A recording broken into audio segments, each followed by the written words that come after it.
The broadcast is now starting. All attendees are in listen-only mode. Good morning, ladies and gentlemen, and once again, thank you for joining us for our California-Nevada chat on this very, very important day in American history. My name is Len Dumas, Executive Director for the Northern California section of the PGA of America, and I'd certainly like to thank our team, our Southern California Executive Director and Chief Executive Officer, Tom Addis, Chief Operating Officer, Nikki Gatch, our support team of Bryce Seaver and Trevor Miller and Caitlin Doyle. And this morning we have our section leaders, President of the Northern California section, Dee Moriarty, and the Southern California section, Tony Latendre. Thank you for being here. And our speakers this morning, PGA member Lieutenant Colonel Dan Rooney is with us today. Also PGA of America Chief Operating Officer Daryl Crawl, and our Southern California Golf Association Director of Governmental Affairs, Craig Kessler, and Assistant Director of Governmental Affairs, Kevin Fitzgerald. So some very heartfelt and important news to share throughout the day. And we'll start with the fact that this is the 19th anniversary of the attack on the World Trade Center. And so we send our thoughts and prayers to the just under 3,000 people that were in the towers and who we lost that day, as well as those on United Flight 93 and the attack on the Pentagon. We've never forgotten about them and the first responders that we lost that day and subsequently. So our thoughts and prayers to them, their families, friends, as we continue to heal, certainly heroes, all of them. I remember when former New York City Mayor Giuliani spoke at our PGA of America annual meeting and was talking about the emergency plans that they had, and he's saying that the one thing we never thought of was a plane flying into a building. We also think of our colleagues and friends and families threatened by the current fires in California today, Oregon and Washington included. This morning, a state of emergency was declared in Fresno, Madera, Mariposa, San Bernardino, and San Diego counties. There are hundreds of thousands of acres that have burned, and as we're all experiencing, the different air quality conditions on a daily basis. So please continue to be safe on so many levels these days. And again, our thanks to CAL FIRE and the thousands and thousands of folks that are battling these places. Boy, my goodness, we need some good news, and how grateful we are to be together and be sharing this today. So at the moment, I'd like to, before we get to our speakers, have some opening remarks from our Northern California PGA section president, Dee Moriarty. Dee? No, thank you, Len. It's really good to have you all on the call, Colonel Rooney. It's really an honor that you're with us today. I've said my prayers for all the people that lost their lives and the survivors, their families, 19 years ago. So it's really a day to remember. And I hope everybody's well. The air quality is pretty horrible in Northern California. So just wishing that everybody stays safe and takes care of their families, and really appreciate these California chats that continue. It's just a wonderful way to keep us all connected. So thank you, Len. Thank you, Dee. And now to my colleague and dear friend, the Southern California Executive Director, Chief Executive Officer, Mr. Tom Addis. Tom? Thanks, Len, and good morning to everyone. And these challenging times, especially with, as Len mentioned, and we all know, with the wildfires and the catastrophe that those are bringing to the state of California, both Northern and Southern California, and the best to every person in our state as we fight this. Len mentioned possibly some good news. The good news is that golf continues to lead the way in outdoor activities with more and more events taking place, as well as in other sports around the country. You all know that pro football started off with a literal bang last night, and that schedule looks like it's going to continue.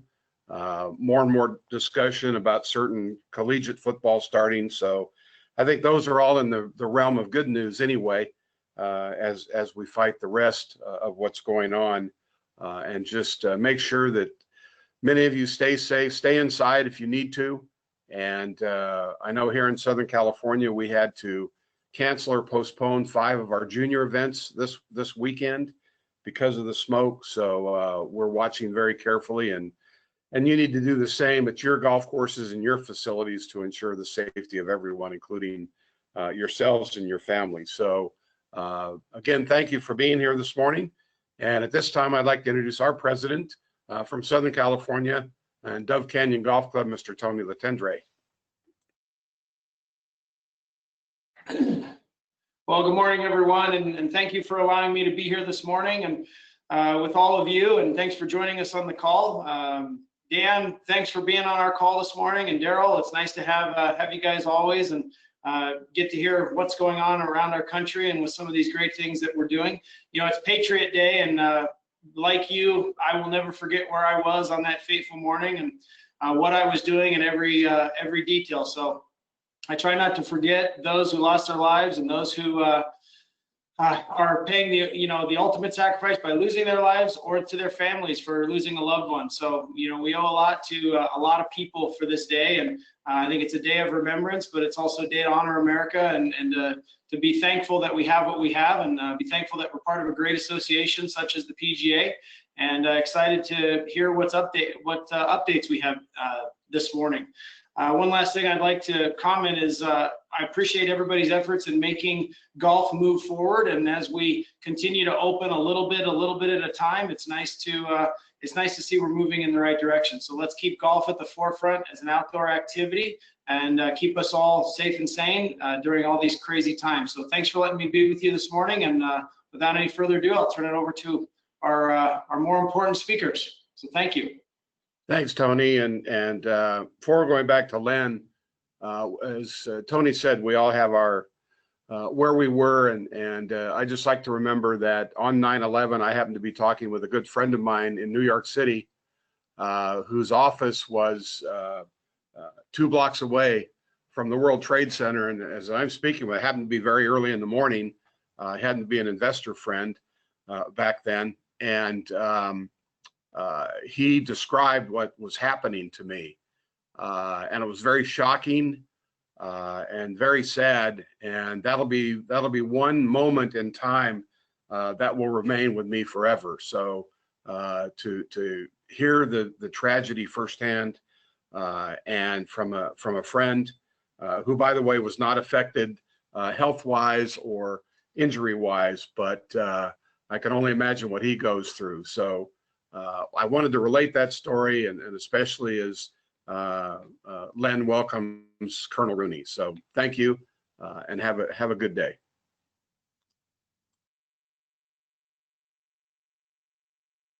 Thank you, Tom.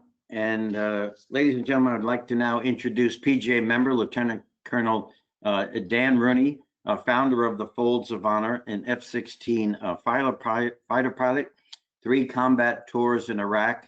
And Colonel Rooney has founded the Patriot Golf Club, American Dunes Golf Club, and is the author of A Patriot's Calling, Living Life Between Fear and Faith. Has also been a motivational speaker for 2 U.S. Ryder Cup teams, and that is an honor usually reserved for United States presidents. Lieutenant Colonel Rooney started the nonprofit's Fold of Honor. His mission is to provide educational scholarships to the spouses and children of wounded or killed military service members. And in 12 years, the Folds of Honors has provided 25,000 scholarships totaling over $125 million. He has received many decorations, to include Air Force Commendation Medal, Air Medal, Anti-Terrorism Medal, Combat Readiness Medal, and Air Expeditionary Medal. Lieutenant Colonel Rooney continues to fly fighters as an aggressor pilot in the 301st Fighter Squadron at Eglin Air Force Base in Destin, Florida. Lieutenant Colonel Rooney was presented the White House's Presidential Volunteer Service Award by President George W. Bush, the Air National Guard's Distinguished Service Medal, the Air National Guard's Director of Service Award, and the Ellis Island Medal of Honor. Lieutenant Colonel Rooney is a Kansas University Distinguished Alumni, significant Sigma Chi, and recipient of the Oklahoma Medal of Freedom. He was honored at the Masters Invitational with the William D. Richardson Award for his outstanding contributions to golf and received the PGA of America's first ever Patriot Award. He has been recognized as one of People's Magazine's Heroes of the Year, Money Magazine's Hero of the Year, and the ABC World News Tonight's Person of the Year. Lieutenant Colonel Dan, it's been a long time. We're just absolutely so grateful for you to be with us this morning. And I remember well when you and Major Ed Polito would be at many of our section functions. We thank you for that. And I'll always remember the story that I hope you would relate of how the Folds of Honor came to you, and certainly the growth and success that has occurred over the years, and now the amazing partnership with the PGA Reach and PGA Hope family. So ladies and gentlemen, Lieutenant Colonel and PGA member Dan Rooney. Yeah, thank you. I think it would be appropriate to just start with a moment of silence, given that it is September 11th. So if you join me in that, then I'll begin after that.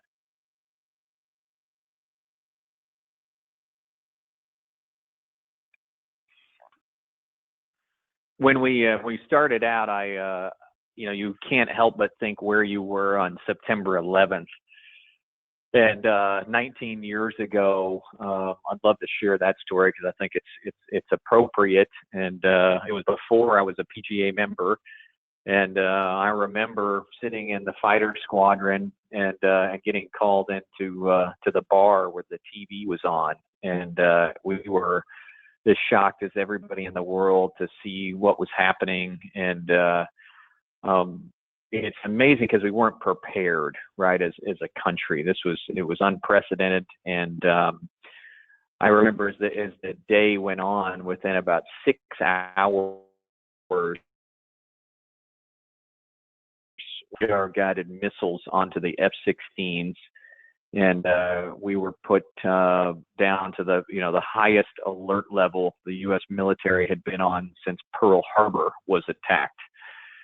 And by about 1 o'clock that day, we had been given the executive order. We had jets. It's called hot cocked, but we had prepared the jets for a quick scramble, and had the authority to shoot down any airplane that would be airborne and a threat. As we remember, everything had been grounded.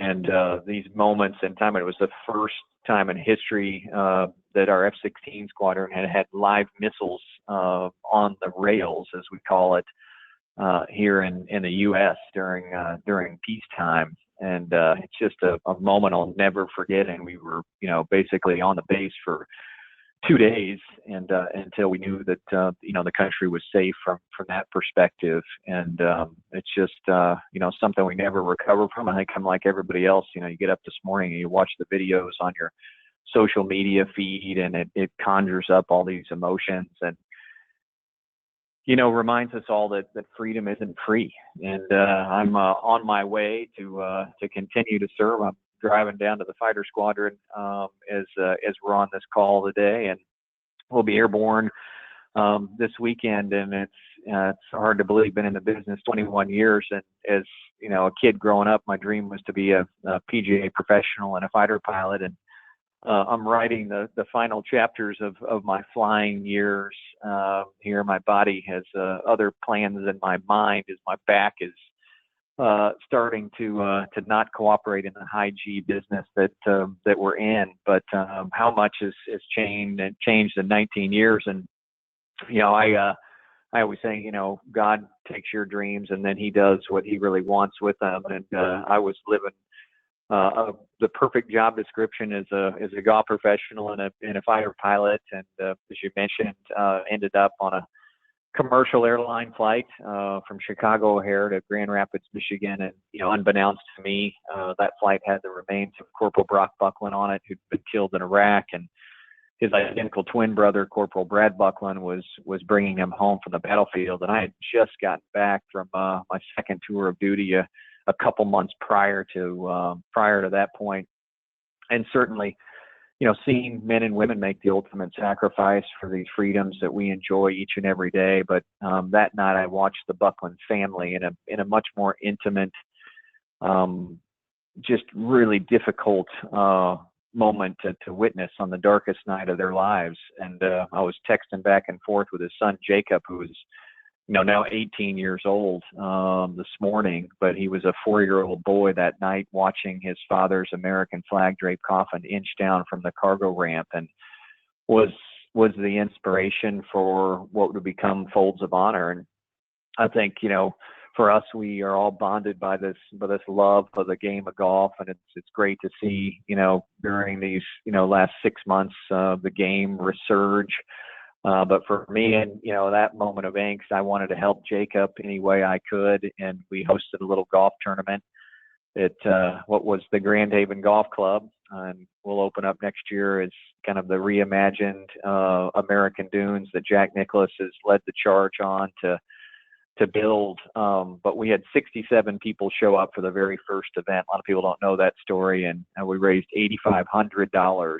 And I remember finishing that day, and I unlocked this amazing emotion in my life that I haven't ever before in that point. And it was this, this irony that when you reach out to help someone, that you're actually the one being helped.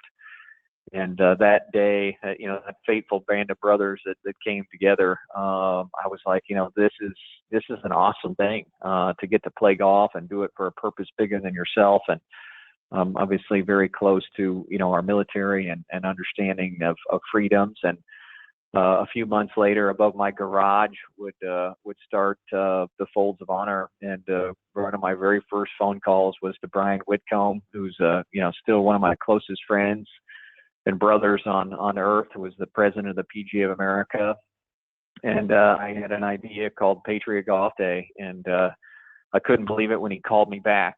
And thanks to his vision and Joe Steranka and a handful of others, we were able to launch Patriot Golf Day, and it's amazing. 13 years ago, and we have given golfers the opportunity to play what I like to call the most heroic round of the year. And we just did that over Labor Day weekend, and collectively have raised $50 million to provide scholarships for the spouses and the children of our fallen and disabled veterans, and given them an amazing opportunity. And one of the things, especially as we look at all the unrest this year that we can't ignore, is that the racial tension and the Black Lives Matters movement, and the equality that I think we all want in our hearts and minds, and we struggle on ways to get to that place. And Folds of Honor's recipients, historically, 41% have been minorities. And just in the last 2 years, we've had over 700 first-generation college graduates, and of that group, about 70% are Black Americans. And I was having this discussion with President Bush 43 to bring 9/11 full circle, as he was our commander-in-chief on that day about 6 months ago. And he said, Dan, you understand you're not just changing those families, right? You're changing the trajectory of their lives forever, generationally, when you give these minority families the gift of an education, but you're also changing our country. And really proud of all the great work that PGA members have done collecting donations on behalf of these families, and especially in these times that we're in, when we're looking for a solution to racial equality. And humble opinion of one, I think education is the real only lasting solution in this country. And we've been doing that as PGA members through Patriot Golf Day, and as you mentioned, really excited this year to form a long-term partnership with PGA Reach, and specifically PGA Hope, and bringing together the Folds of Honor mission of educating these families who've had someone killed or disabled in combat, but also now being able to bring veterans suffering from post-traumatic stress and TBI and their families to the game of golf. And as I talked to Seth Waugh about this, I mean, we really have now the most holistic, impactful military program anywhere in the country when you bring these two things together, and the force multiplier effect of, 1 + 1 does not equal 2, and exponentially the more lives that we will be able to change. And it's just, it's heartwarming, and I felt blessed to get the call to be on the webinar this morning, and it's an honor to share a little bit with you. And I would say, the last thing on my note is we sent about 4,000 spouses and kids to school this fall, so about $20 million out the door, and continue to do it, as we say in a fighter pilot world, high-speed, low-drag way, about 90 cents of every dollar going directly to fund these scholarship programs, and perfect rating on Charity Navigator, 4 out of 4 stars, and Guide Stars. So I want all the folks listening and the PGA members supporting us to know that when they raise $1, it is truly changing a life. And without the PGA of America, Folds of Honor never exists. Patriot Golf Day never happens. And I bleed red, white, and PGA blue and gold. And I'm just so proud to be a PGA member and have these phenomenal people and relationships in my life, and grateful for the opportunity to get on and kick off this webinar on Friday, September 11th. And I'll be putting on my flight suit later today, and honored to serve on behalf of everybody on here listening. So, Lieutenant Colonel Rooney, thank you. Thank you for that and everything that has happened. And, we've learned a lot during these times, and certainly how to stay in touch with our veterans during times like this, when we've not necessarily been able to get out to the golf courses with them, but we are starting to. But using the technology and using the webinars and using the Zoom conferences. And I imagine you have done the same. And so what's up in the next few months for you in terms of commitments and in terms of obligations? And again, thank you so much for getting us to where we are today. Yeah, well, in the context of exciting things, and I mentioned it a little bit, but American Dunes, and I'll tell this story in 2 minutes or less. But Folds of Honor started with the first event at Grand Haven Golf Club, which is a little golf course my family and I owned with a few people in Grand Haven, Michigan, right on the lake up there. And my dad and mom had gotten up in age, and I would say there's the hard right and the easy left. And the easy left was, unfortunately, like a lot of golf in this country, it was worth much more as real estate than it is as a golf course. But it didn't feel like the right answer to my family and my dad, and sat down with Mr. Nicholas and said, what do you think about reimagining and preserving the birthplace of Folds of Honor for generations, and putting a group together to do that? And Jack was like, I'm all in. I'll waive my $3 million signature design fee. Barbara and I would love to be a part of this. And why don't you get some of your supporters? I'll get some of my supporters. And this has been a 2.5-year journey to get to this point. But on September 29th, Mr. Nicholas and Barbara will join us with the whole sponsors, and we'll actually play American Dunes for the first time. And it'll open officially next May 3rd as a public golf course with 100% of any profit generated. And I think there'll be a significant one up there based on the caliber of the golf and truly what it stands for, which is God, country, and golf, and in that order. That will go back to benefit Folds of Honor. And we're excited that we'll have a nice PGA Hope program out there as well. And it is just an amazing journey. But, as I said, I always take off into the wind in a fighter jet, which I'll be here shortly, because, anything worthwhile in our lives, you're going to have resistance and challenge in order to ascend. And it's been a brutal, 2.5-year process to, raise the funds and get to this point. But American Dunes, I think, is going to next year write a really unique and awesome chapter in the game of golf. And from a golf purist perspective, it's just it's off the charts how good this place is. It's in straight sand dunes. Jack, literally hand sketched every hole, every contour on this golf course. But what truly will separate it is its mission, and that is to build awareness and ultimately raise funds to support our military families. And I think it's going to be a bright light in this awesome game of the difference that we understand this game makes, but a lot of people don't understand that piece of the game. So we're really excited and working hard to get to September 29th. So that's definitely my most exciting thing for the fall. Great, Lieutenant Colonel, thank you. And, we are so grateful to be where we are and to be part of the great game of golf, the greatest of all, and the activity locally and nationally with our veterans, and not those moments when we do receive an email, a card, a note, or what have you, and someone literally says, thanks for everything that the team has done in supporting us, and that prevented me from killing myself today. That's you couldn't be any more proud or realize that you're on the right path. And Lieutenant Colonel, again, we do proudly display a flag that you did fly over Iraq for us in our Northern California PGA section office. So again, great to hear your voice after so long time, and we shall keep the mission going together. All right, honored to serve with everybody, and a special shout out and salute to my great friend Nikki out there. So God bless everybody, and stay safe, and send in prayers to get those fires extinguished soon. Thank you, Dan. Okay, Thanks for joining us.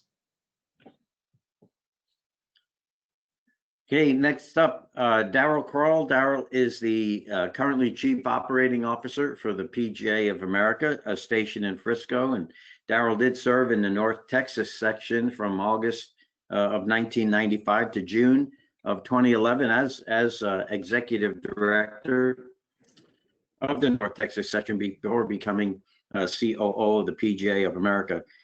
Daryl, thank you for joining us today, and of course all the great work back in March, April, and May, when things were certainly headed downward, in putting together and participating with our partners and allied associations and the CDC in the creation of the Back to Golf guidelines, and certainly everything that's going on while keeping those balls rolling. And we started to reopen, and we are at a really good place now, but also everything that's going on in Frisco. So we have some slides to show everyone, Daryl, so I'll turn it over to you to bring us up to date on a little bit of the history, and then, of course, the current status in Frisco.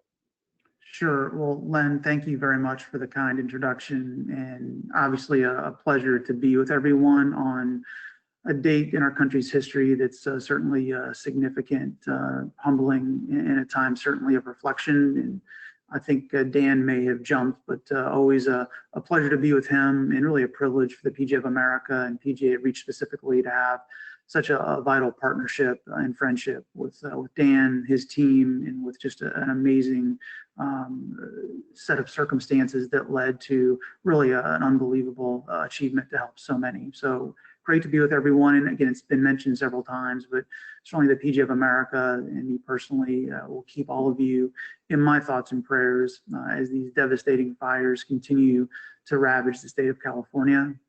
So take good care and know that we're here if we can be of support or service to you. But I promised Len and Tom some good news, and what you're about to see is really some very good news. So just to remind everyone, PGA Frisco is really a tremendous public-private partnership among the city of Frisco, Omni, and the PGA of America. It's a 650-acre project in Northwest Dallas.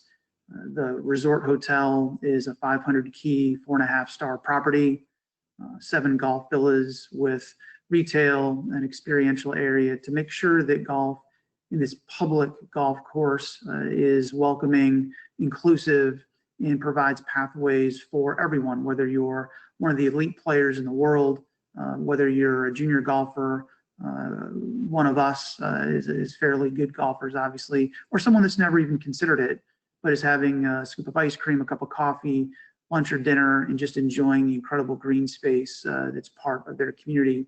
It's also a future home of the PGA of America headquarters. The property has 36 holes of championship level golf in a 10-hole short course, some of which you're seeing here in various stages of construction. The East Course, which is the host to all of the championship events that we've committed, more than 20, believe it or not, to something that 13 months ago was literally a cow pasture, a cattle ranch on 2,500 expansive, beautiful acres, In that short period of time, we've moved 1.6 million cubic yards of dirt. And just to put that into perspective, as I couldn't comprehend it, it's like taking those massive dump trucks and stacking them one next to the other from downtown Dallas all the way to New Orleans. And what the East Golf Course architect Gil Hance and the West Golf Course architect Bo Welling have done is they've done truly magical work to make something that was contrived out of necessity. Is there's a beautiful natural water feature that runs through the golf course to take the golf courses out of a 100-year floodplain, but make it look like it's been there forever, and taking advantage of significant topographical movement. And certainly this isn't going to be confused with Sierra Nevada or the Rockies, but there is some significant movement. This is, you're seeing the 13th hole, a short 277-yard par 3 that goes into a southerly wind over Panther Creek. Fortunately, this golf course, which will stretch to just under 8,000 yards, also can play as short as about 4,500 yards to make sure that the golf courses are amenable and accessible and playable for everyone at every age and stage of their golf career. 28 of the 36 holes have been completed as far as design, with 28 holes being grassed as well. The project will be completed in late October as far as design and grassing, and we'll have 2 complete grow-in seasons, and will open in the summer of 22. You can see a significant bridge among others that have been built not only to cross Panther Creek, but also to accommodate spectators. And that's the beauty of the golf course design. It was built with so many variables, including public play, but also how do we accommodate the best players in the world with an infrastructure that can basically manage everything from vendors to 50, 60,000 spectators to everything that's involved with all of our events. Also of note with the Omni is an incredible partner. They've been unbelievably impacted by the pandemic. Certainly the hospitality business has been affected as poorly as any. And they've been resolute in their support to the golf course staying on target, to completing a very expensive build to make sure that these golf courses can handle just about any weather event, sans a natural disaster, and still host championships. So we're so thrilled with that partnership. Their property will kick off in the summer of 21, so slightly delayed as far as the 500-key resort hotel, but it will be done in April of 23 in advance of our first championship, which will be the KitchenAid Senior PGA Championship in May of 23. Our first KPMG Women's PGA Championship will be in June of 25. And of course, our PGA Championship in May of 27, the first 3 of significant commitment to championship golf in PGA Frisco. So maybe finish through these golf course slides. As you can see at different stages of construction. Several of the holes are very tempting to play because they are really done. The green complexes, bunkers, fairways, and tees. We obviously haven't played any golf there, none that I can report officially, although there have been a few chip shots hit by some of the developers just to continue to feed their interest and enthusiasm. But the commitment is to make sure the golf courses are complete with not only the turf, but with the experience, so that when we do open, we will be at an A or an A+ level. We're also in a great place as it relates to our headquarters. We are thrilled to basically accommodate and think about a variety of constituents with the design and execution of our headquarters. So certainly the PGA member and our PGA associates are the first priority, and we're thrilled to have our education center in our headquarters building and welcome future members and have integration of our team casually, but also as part of the training experience. Certainly, as you see here, the main entrance into the headquarters.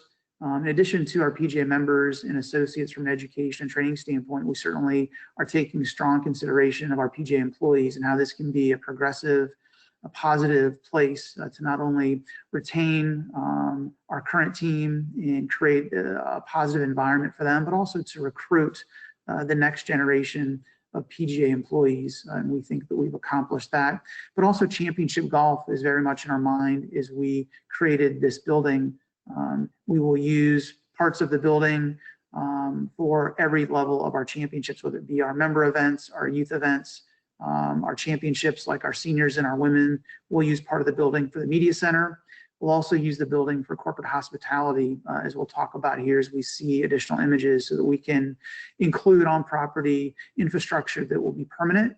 And while this is certainly not going to be confused with Augusta National and the incredible expanse, you see here terraces that will be enjoyed certainly by our team, our PGA members and associates when they're there, but also the terraces in the 4th floor will be part of our corporate hospitality for our PGA corporate partners and VIPs. Rather than building a structure year after year after year that we build and tear down, this will be a permanent part of our headquarters, which will bring our corporate partners inside our building, but also be able to have an efficient use of resources versus spending money on an annualized basis. The building includes 102,000 square feet of interior usable space, and that comes with a commitment that we made to the city of Frisco that we have at least 100,000 square feet, including the outdoor space that you're seeing now, among other areas. It's a total of 129,000 usable square feet, which will certainly be very vital when championship golf is at PGA Frisco. This is the reception area that you see now, and you will see the PGA brand everywhere throughout the buildings. We're certainly proud to display our brand in the PGA blue and gold that Dan Rooney talked about. We'll also have a combination of sharing for guests, members in our team, present day activities, but also a nod to our past, is we'll showcase where we are as we try to achieve our mission. We celebrate our champions and our championships, but also we have a variety of inclusive areas to talk about our past leaders and certainly our Hall of Fame.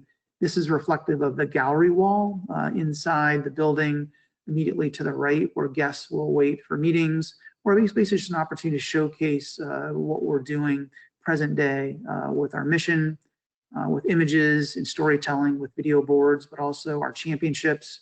Our trophies will be featured along with storytelling about our defending champions.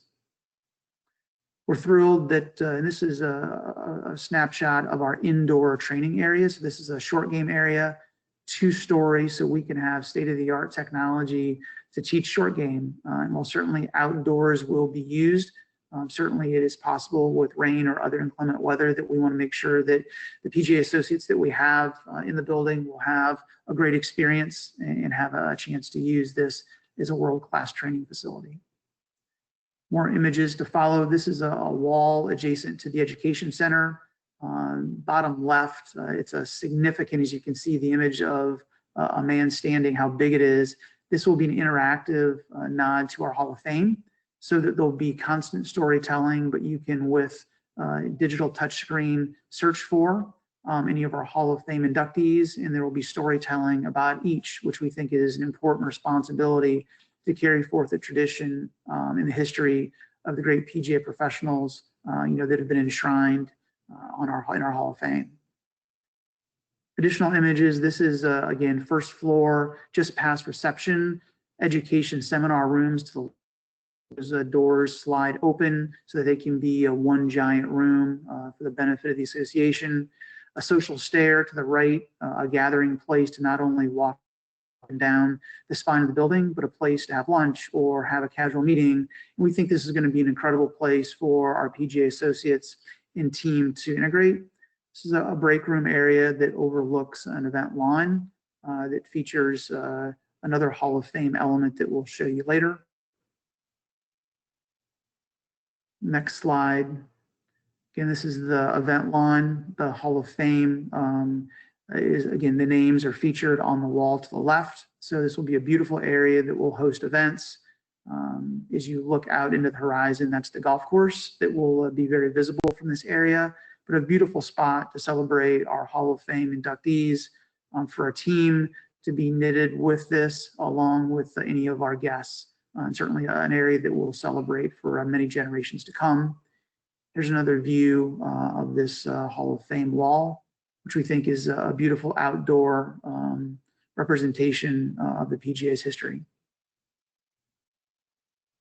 Again, another look interior first floor of the social stair as we look from first to second floor. I can't state enough how excited we are to have our PGA associates in our team integrate casually, whether it be having lunch or just connecting, and potentially some of our staff members begging for a free lesson, which I certainly will be among those from time to time. To shift to the next slide, this is on the second floor. Again, just showcasing workstations, casual meeting areas, just trying to have a progressive workspace that represents smartly our brand, but it is a beautiful and responsible place for our team to work. Another workstation example, and certainly we have had COVID in mind as we've designed the interior to make sure that we can handle, from a social distancing standpoint, workspaces that are flexible and movable based upon the needs of the organization as we evolve. Following slide, again, just another example, another view of the workstations. And you'll notice that the workstations are in the best location with the best views. The private offices will be all the same size, smaller offices, more of a 10 by 10 or a 10 by 12, space for our executives and our senior leaders to have privacy, but not these extravagant large offices that we've had in the past, which frankly are wasted space and aren't efficient and really aren't reflective of our leadership. So this is the boardroom on the fourth floor. Again, a space dedicated to our leadership, but also will be used by our team for meetings and presentations. And then it will be used as corporate hospitality during our championships with views out to the golf course. Again, we've tried to combine a strong commitment to fiduciary responsibility, but also with a keen perspective on brand and making sure that what we're doing is first class, but also responsible and sustainable, and certainly reflective of the entirety of the campus. It's a Texas modern design using local materials, as you'll see here with a nighttime view with stone and steel, and a very similar facade of the Omni Resort, the clubhouse, and other amenities on site. We paused on that slide for a second. If you'll go back just one more, I apologize. On the far left, a little hard to see, but that's part of our education center. And there'll be indoor, outdoor hitting bays. Again, there will be times when weather will not be supportive, but we have the highest level of technology inside the education space, not only with simulators, but also with showcasing ball flight. We thought that was important to have an ability to hit inside out. We have an indoor putting green and technology related to that as well. So again, just a snapshot of the golf course, the headquarters, and we're thrilled that the board of directors approved the final design in mid-August. The budget was also approved and construction has actually commenced as of last week. So it's a 16-month project. We project to have our office done and operational by January of 22. As we open the building, we're anticipating about 175 of our teammates being in residence here, about 130 being in Florida at that time, with that number shifting, and we anticipate many more teammates transitioning to Texas in the years to follow. And also 30 of our remote teammates in the field will have workstations and an opportunity to call this their home when they're visiting. So with that, turn it back to you, Len. I'm happy to answer any questions if you have them, but great as always to be with you, Tom and the team, and all my best as you forge ahead. Daryl, thank you. That was just tremendous. I was fortunate enough to be out there in February, and Mark Harrison, the executive director of North Texas section, was nice enough to take me on a wonderful tour, and it was very, very exciting. And I think certainly didn't see any of the building pictures, but just the golf course that we're going to be very, very, very proud of this. So Daryl, a few things. Great to hear that the courses are coming along so aggressively. Certainly there were some COVID shutdowns, but you mentioned a senior PGA will be first out of the box in May of 23, the women in 25, and then the PGA championship in 27. I think if I remember correctly, Daryl, that we're also Frisco will become the home for the Junior League championships. Is that correct? And then I'm sure somewhere there's some thought about a Ryder Cup. Well, you're absolutely right, Len. It certainly will become the permanent home of PGA Junior League with a thought to we wanted to create our own Williamsport, as our friends in Pennsylvania have done so successfully to bring these incredible kids and our PGA coaches together in one place to celebrate the game and bring an incredible television experience to the world as they get to look through the lens of PGA Frisco. Member championships will be ever present as well, and can't wait for our PGA members to compete, to be there to watch championship golf, but also just to visit, to come with their families, come with their members, with their customers to enjoy this, what we think is going to be a spectacular property.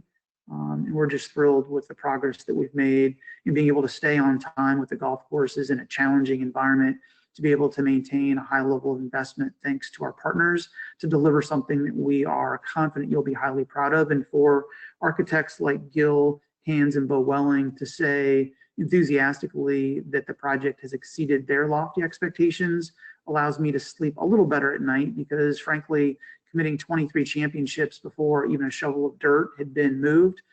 Some might think that we've lost our minds, but it's with great focused intent and with confidence based upon the city's commitment, our partners, and these incredible architects. So we're also grateful that Kerry Haig and his team have been very intimately involved in the design.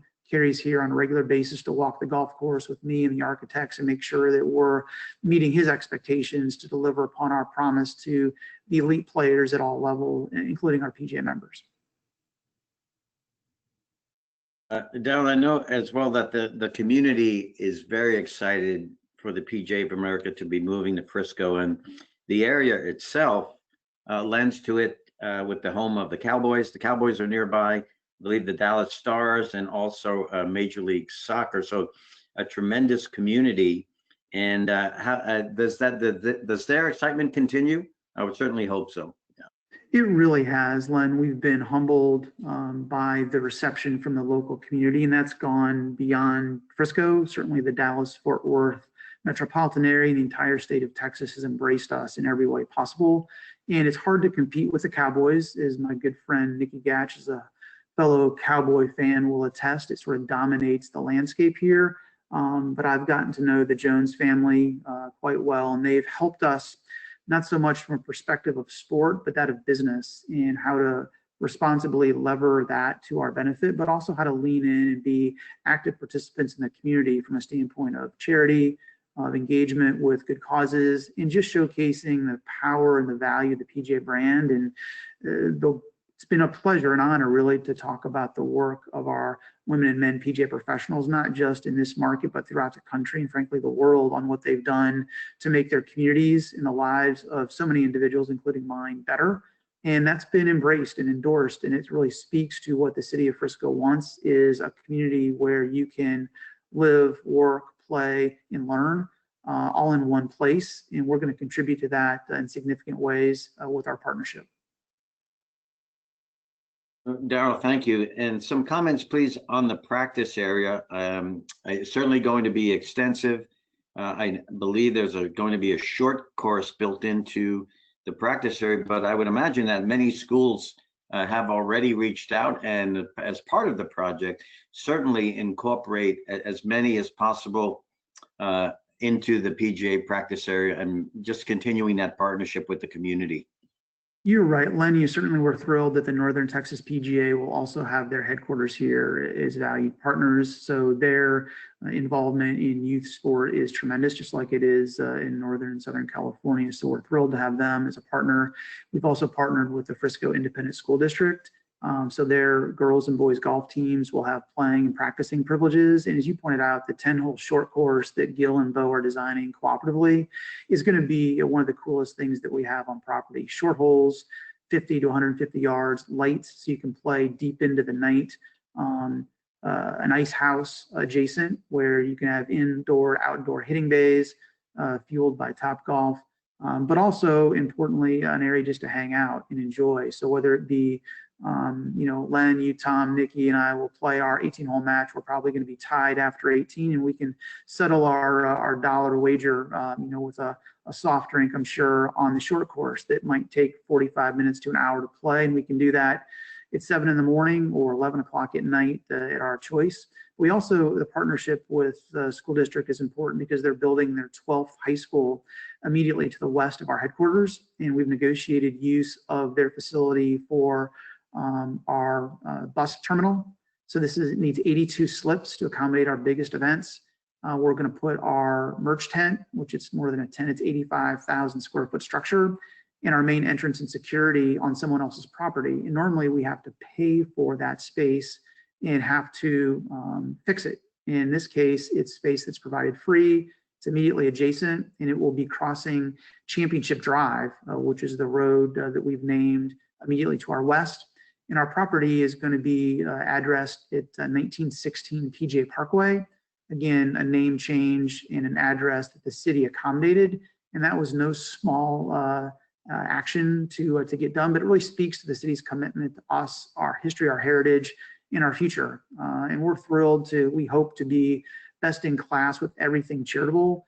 PGA Reach, from Junior League, as we talked about, to PGA Hope, to the commitment that we have with Works.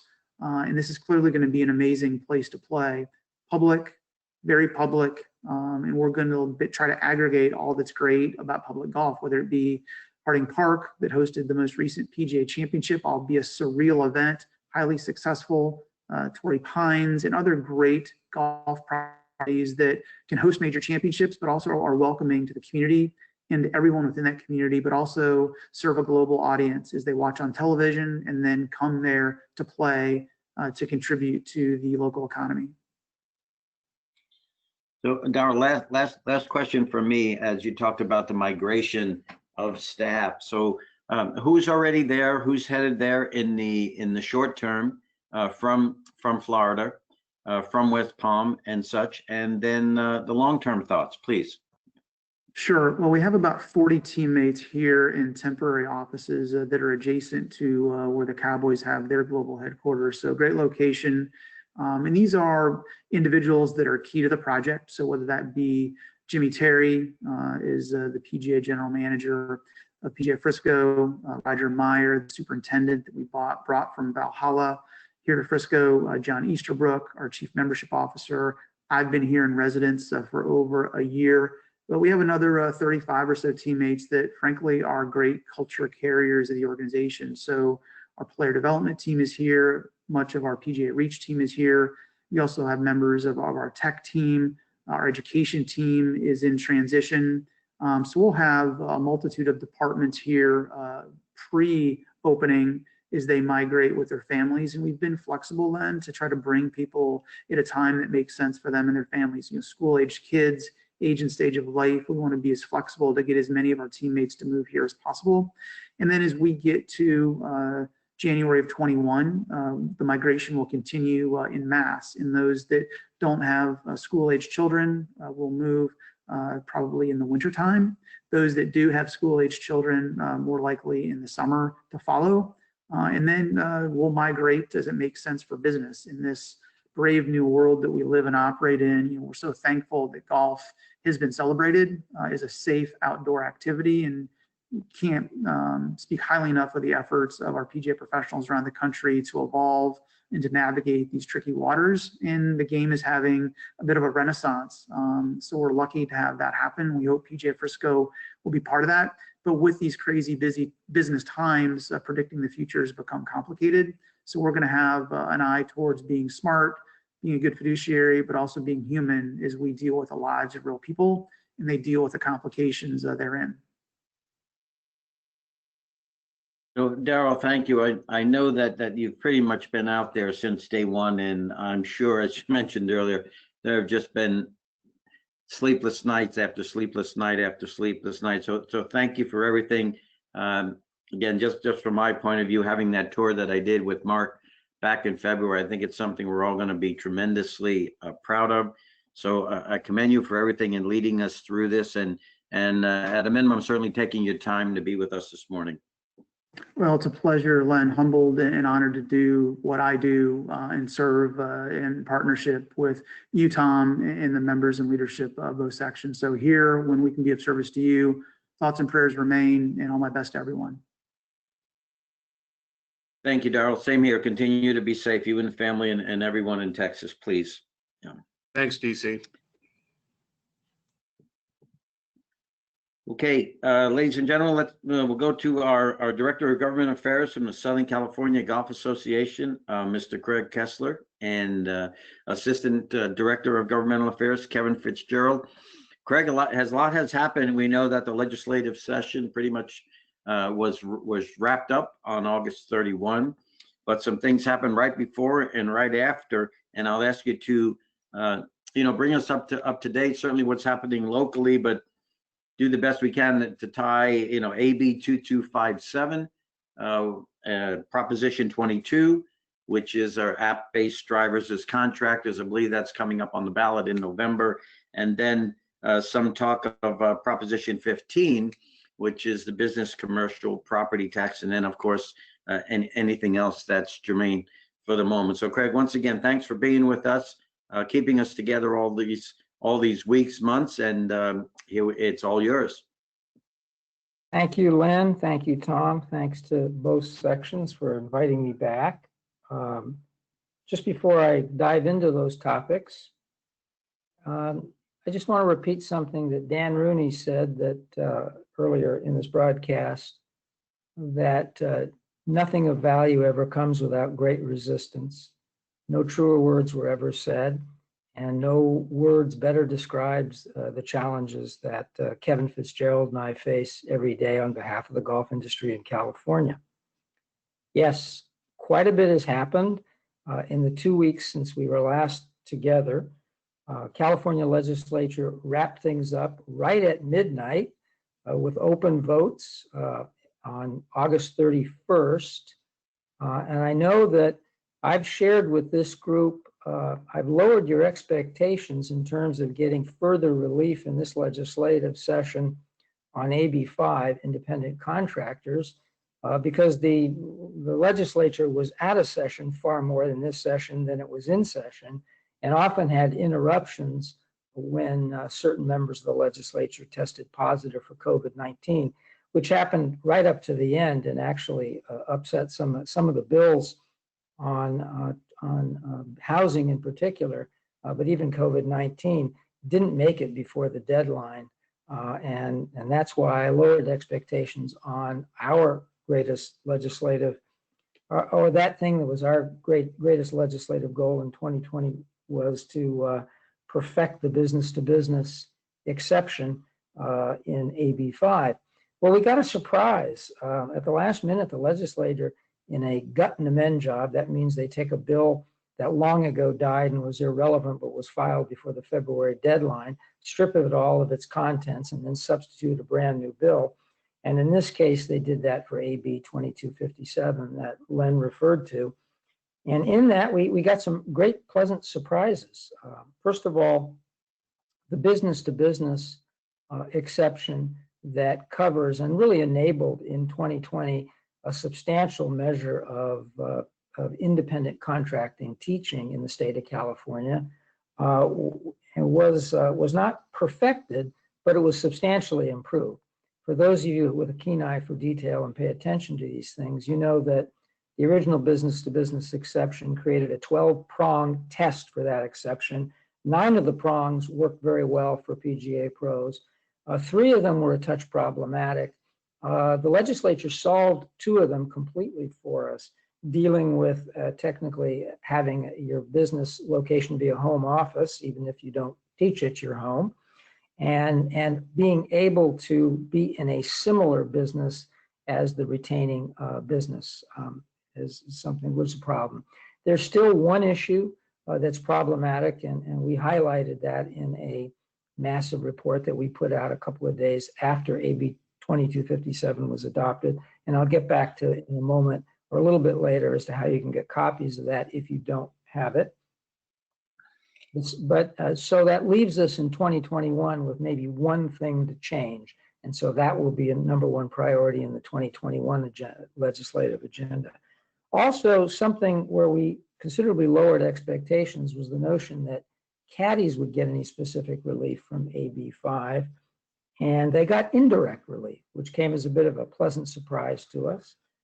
through an original section in AB 5 that made some exceptions for third-party referral agencies, and caddies were expressly included in AB 2257, so that under certain very specific circumstances, a club or a resort could retain a third party to provide caddy services.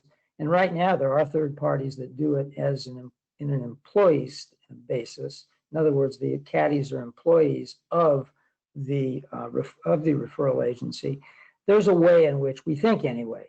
I'm going to wait and hear from those who actually practice labor law as experts to be definitive about that. But it appears that the legislature created a route for independent contracting under that model as well. To get for those of you who aren't on the SCGA Governmental Affairs update list, or don't go to the SCGA website, or don't get Tom Addis's ample forwards of those same reports, simply contact me at ckessler, that's my name, at scga.org. Be happy to send you that. And what we did, instead of just giving you all of AB 2257 in its 60 or so pages of glorious legalese, we excerpted out those two very specific sections, so you'll be able to review them and even take them to Labor Council if you're so inclined. Len mentioned Prop 22. Many of you have probably seen the ads on TV for it. There have been a lot of them. And that goes to the issue of AB 5 and independent contracting. If it passes, what it would do is create an exception in AB 5 for the gig industry, or the app-based gig industry. So that would be Uber, Lyft, DoorDash, Postmates, those kinds of things, which are really transportation services, third-party generated. And it would create an exception very interestingly, not an outright exception as, for example, the business-to-business exception for PGA professionals, but would create a bit of a hybrid in which those who operate in the gig industry, that drive the Uber cars and the Lyft cars and deliver for DoorDash, would be independent contractors, but independent contractors with certain protections that apply to employees. So it's very interesting. It sort of opens up a line of something that academics have referred to as dependent contracting, which is a very standard model in continental Europe, somewhere between employee status and total independent contractor status. But we here in America don't like hybrids. We like warring factions and different teams and adversarial relationships. So we'll see whether or not what happens with this. This is significant for golf in the sense that it's on a ballot. And if the voters of the state of California indicate that they agree with many of the editorial boards and much of the commentary they've all been receiving, that this extreme bifurcation between the either or, employment versus independent contracting, is not good public policy, and this would be a reflection of that, then I think it becomes that much easier to accomplish further relaxations in the original AB 5 moving forward in 2021 and beyond. Nothing has a greater effect on elected leaders than a vote of the people. Never forget that. So we'll see what happens with it. There is no specific relief for golf.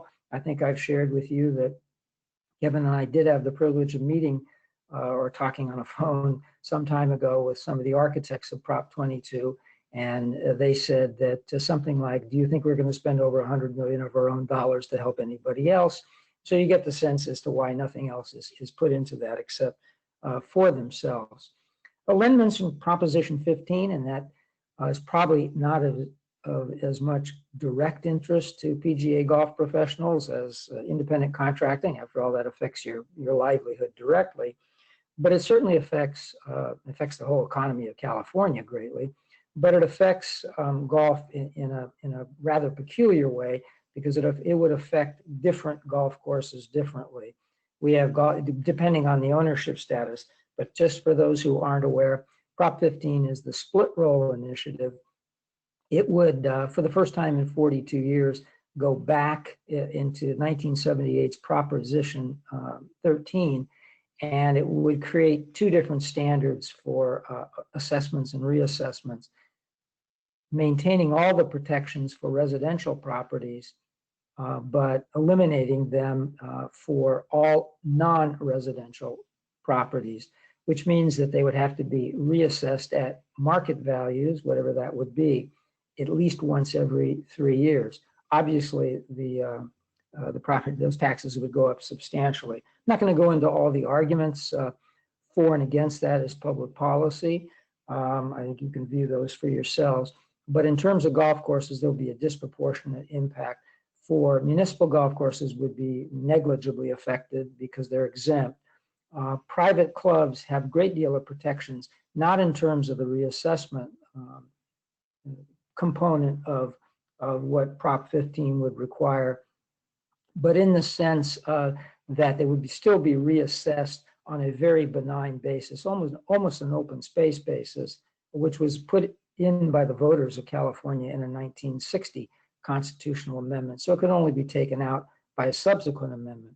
But that leaves that category of golf course in between, daily fee or privately owned, perhaps available.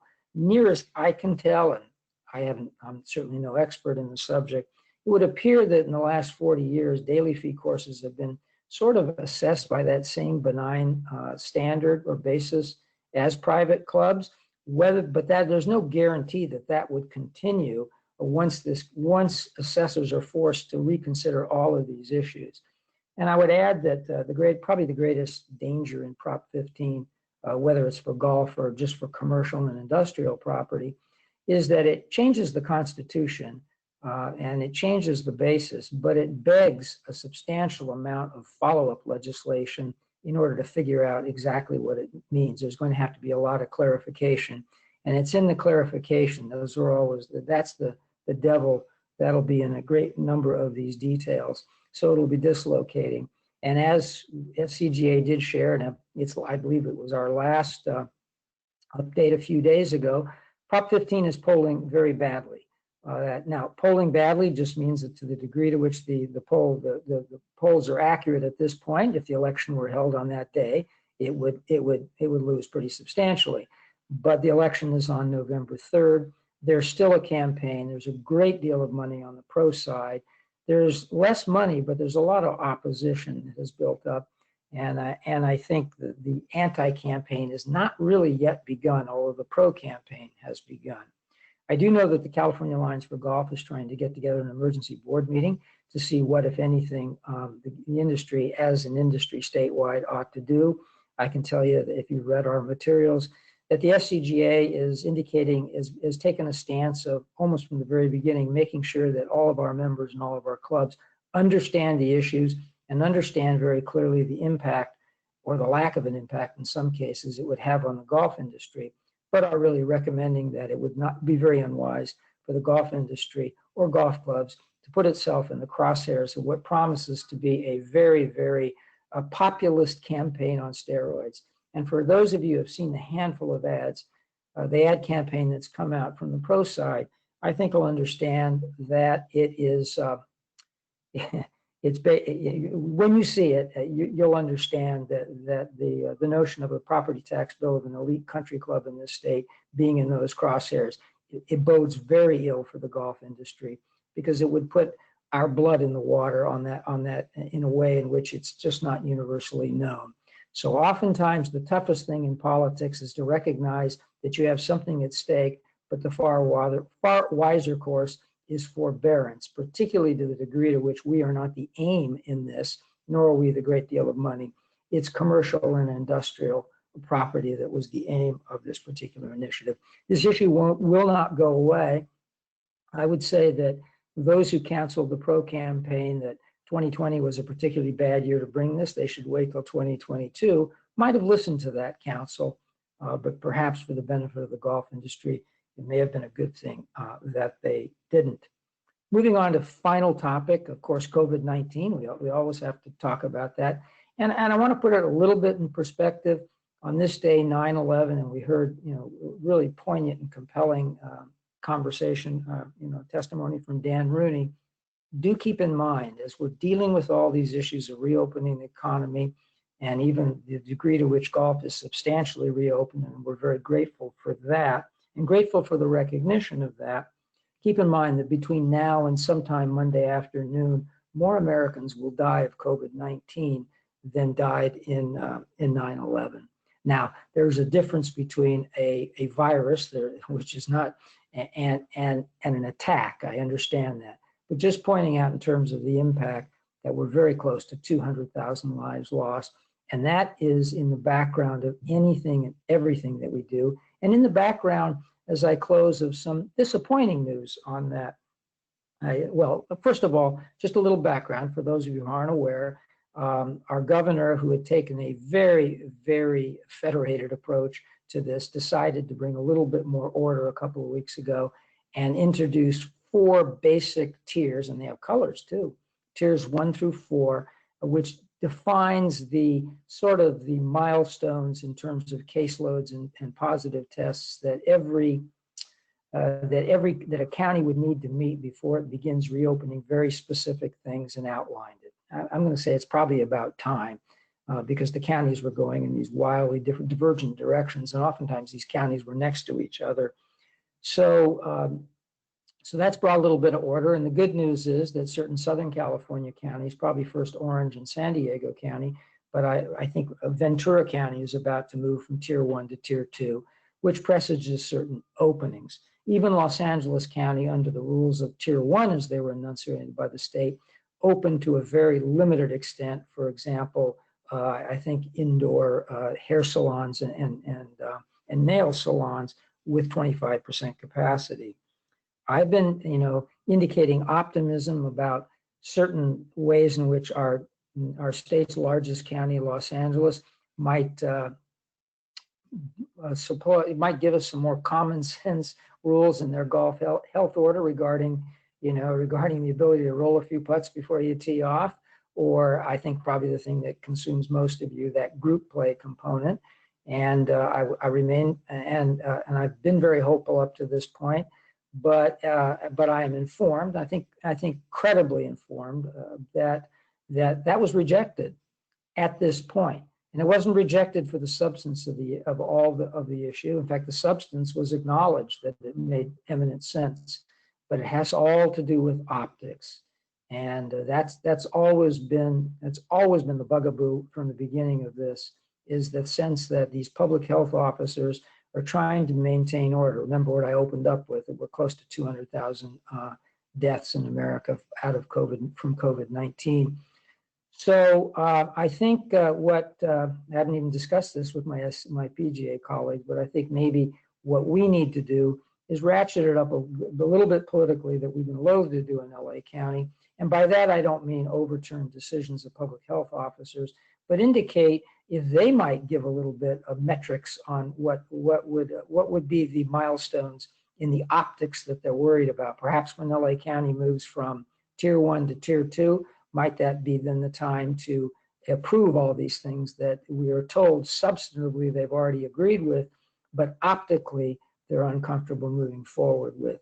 So I'll leave you with that, and that's a little bit less optimistic than I've been moving forward. But again, I hope everyone understands 2 things, that again, we are dealing with something that we've never dealt with before. Well, maybe 1918 to 1920, but I don't think there's anyone around who dealt with that. And consequently, if there's been a failure of our public officials and public policy to deal with much of it, yes, I think that's acknowledgedly so. As one public health officer told me in the state of California, they never signed on for this. They really are way in over their heads. Way too many burdens have been placed on them. And that kind of reminds me a little bit of the conversation out of the mega drought. We learned a few lessons from that. And we needed to learn lessons from that, because we're going to have a lot of droughts. I don't know that we're going to have another pandemic like this in any of our lifetimes. Cross your fingers with any luck. We hope not. But we'll muddle through as best as we can. And I'll simply close by echoing the same thing I echo every week. Len echoes, Tom echoes, Daryl Crawl echoed, that compared to so many other industries, golf has not only done better than they have in terms of a safe outdoor recreational activity, but I think everyone on this call recognizes that golf's almost been given a unique opportunity by bringing people to the game who our growth programs weren't bringing to the game in such numbers, and bringing casual golfers to more steady golfers. So we have their attention. We've gained the audience. Play is up over 20% in Southern California, and I understand according to the NGF, that's duplicated nationally. We have that opportunity. It's now up to us to retain as many of them as possible once they can begin doing other things, and that time will definitely come. This will not last forever. I'm not going to get into a debate about when and where a vaccine may be available, but ultimately it will be available, and we will move in, and this will move into our into the past, and we'll all be telling war stories about this someday to generations perhaps that didn't have to live through that. With that, again, thank you for inviting me, and I will yield the floor. Thanks, Lynn. Okay, Craig, thank you so much. And there's a tremendous report on so many things going on at one time. I would like, if you wouldn't mind, to clarify one thing. I want to make sure that I heard it right, particularly from the employer's point of view and how tricky that can be here in California. And this has got to do with the dependent contractor status, Craig, which, you know, does not exist here, but maybe it has a possibility. Did you mention that more than likely will not happen, and it's not necessarily a good thing? Did I hear that properly about dependent contractors? Let me clarify. The way I interpret Prop 22, should it pass, is that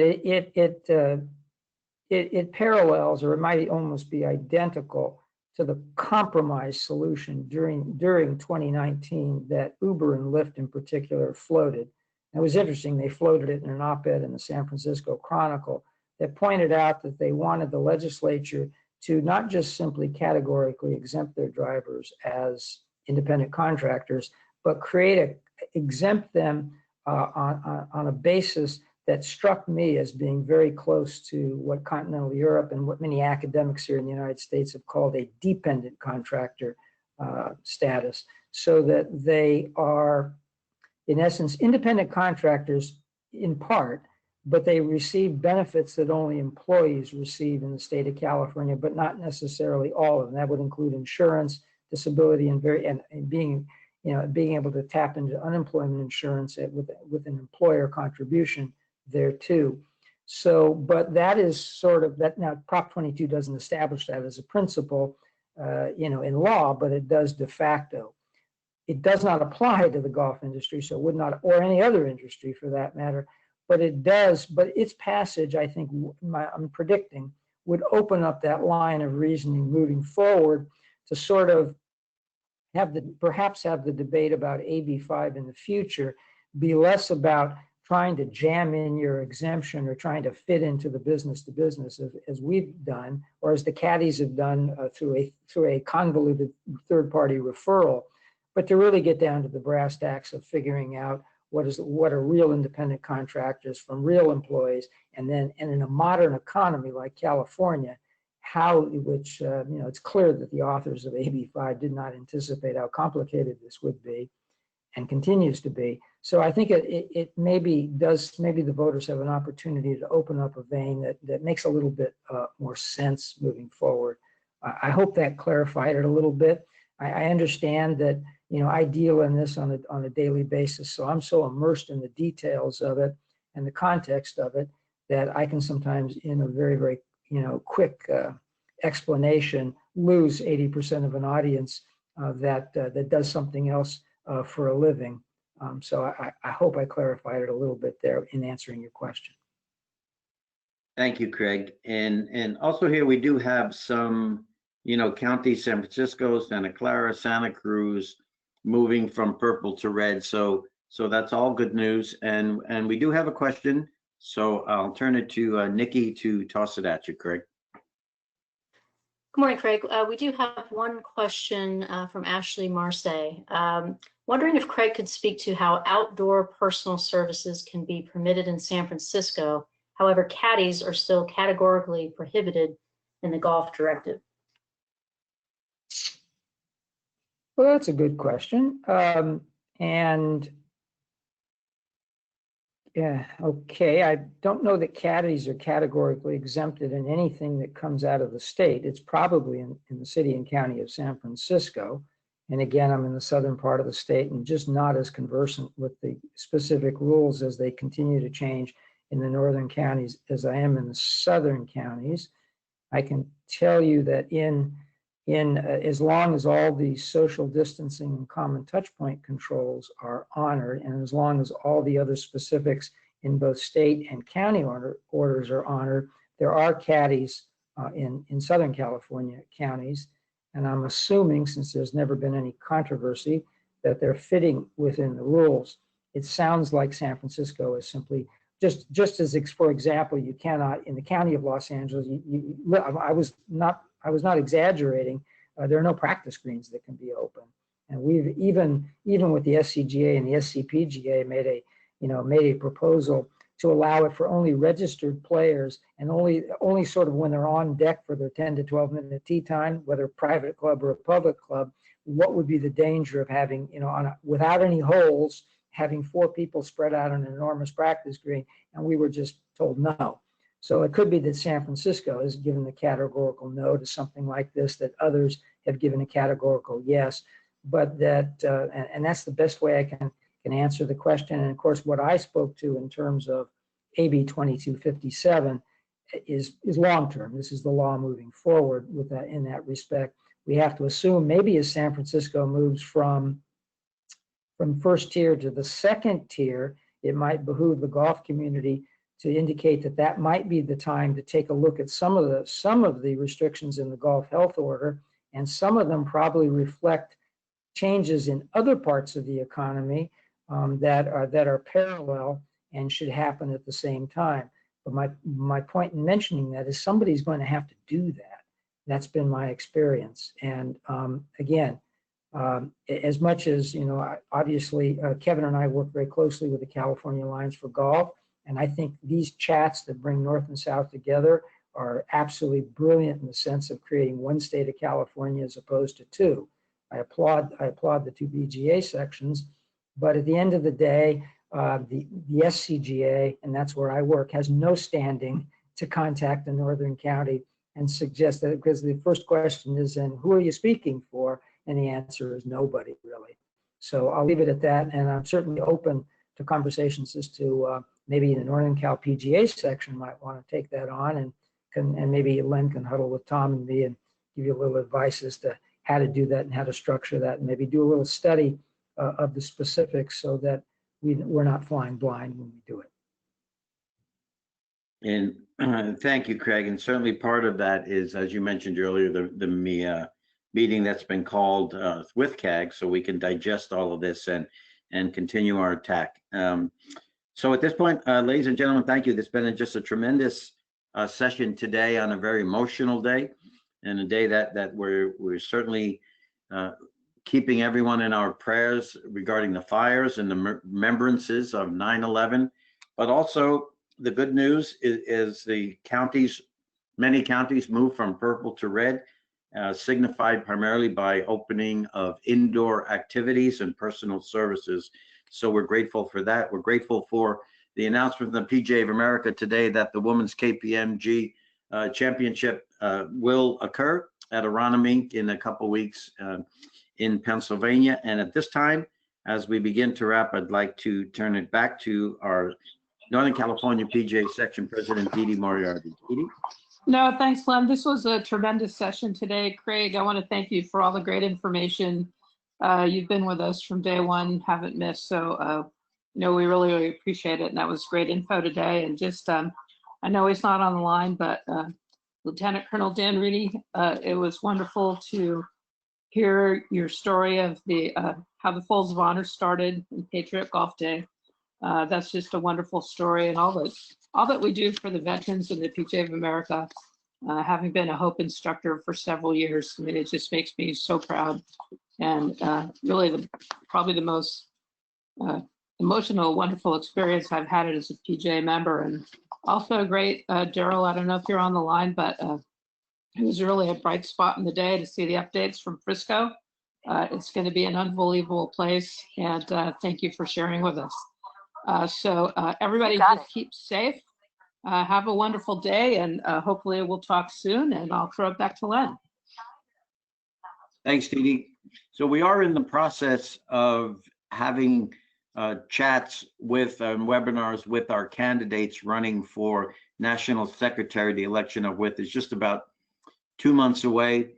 We have Dave Schneider of Nebraska, Kelly Williams of Kentucky, Don Ray of the Southwest section, and Tom Henderson of New York. So I bring that up because Team Southern California, Tom and Tony did have to leave as they are talking with Don Ray today, and we'll be talking with him later on this afternoon. So again, our thanks to Lieutenant Colonel Rooney, PGA of America Chief Operating Officer Daryl Crawl, and of course our Craig and Kevin for all the work that they're doing to keep us informed with this moving target that is COVID-19, and certainly the California legislature.